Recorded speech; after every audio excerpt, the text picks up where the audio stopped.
Jerusalem, the city of the Almighty, stood proud and vibrant, a beacon of worship and devotion. Its streets were alive, its people unwavering in faith.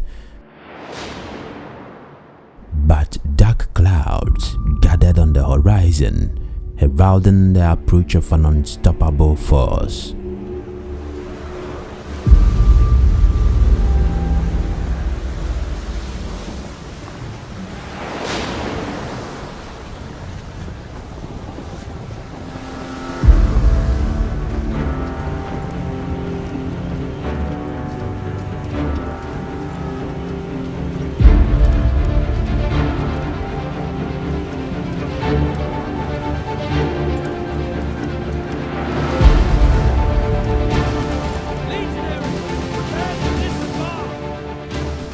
Nebuchadnezzar, king of Babylon, stormed through the gates like a thunderclap, his legends a tidal wave of conquest.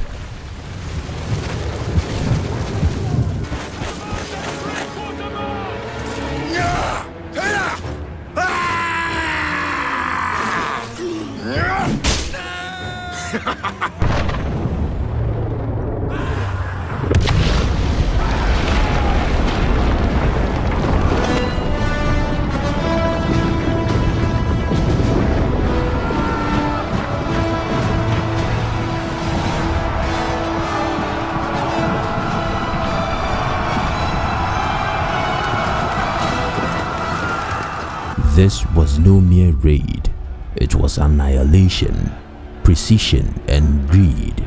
He wasn't there for food or tribute, he sought dominion. For that, you will need courage and commitment.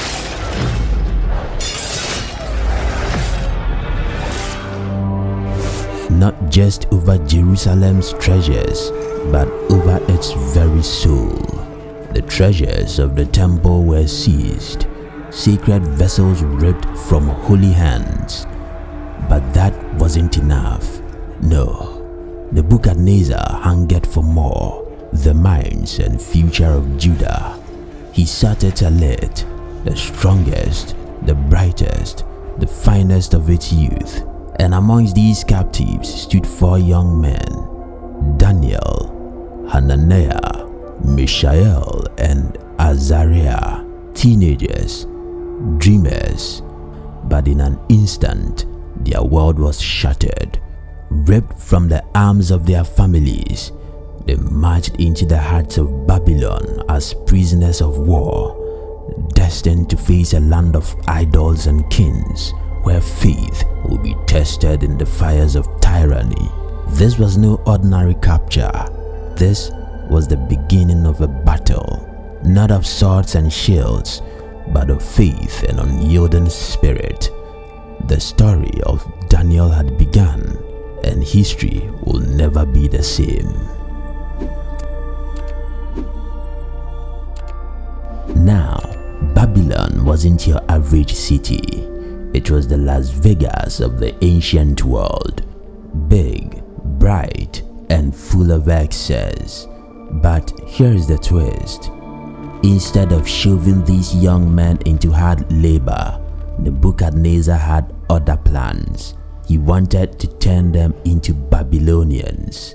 Daniel and his friends were enrolled in the University of Babylon, complete with courses like Chaldean Literature 101 and Advanced Idol Worship. They even got new names. Daniel became Belteshazzar. Try saying that 5 times, and his friends became Shadrach, Meshach, and Abednego. But here's the kicker. Nebuchadnezzar wasn't just after their brains, he wanted their stomachs too. These young men were offered the king's food and wine, fancy stuff straight from the royal kitchen. But Daniel and his friends said, Dabi yendi fawetuane.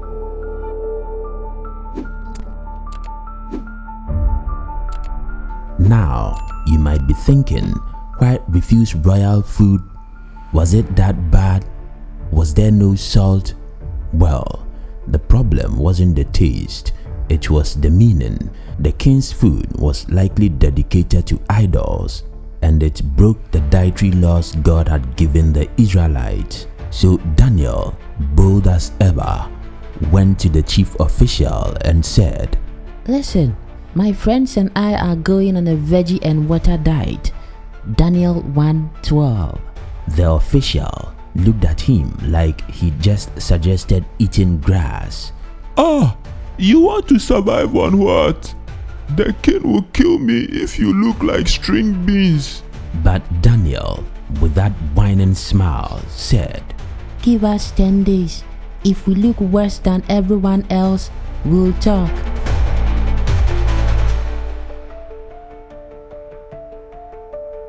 And so, for 10 days, while the other trainees feasted on roasted lamb and wine, Daniel and his friends chowed down on cucumbers, lentils, and maybe a side of hummus.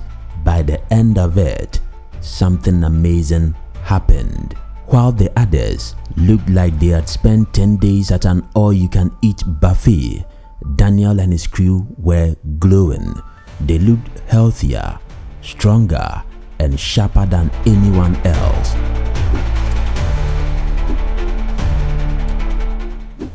But it wasn't just about looks.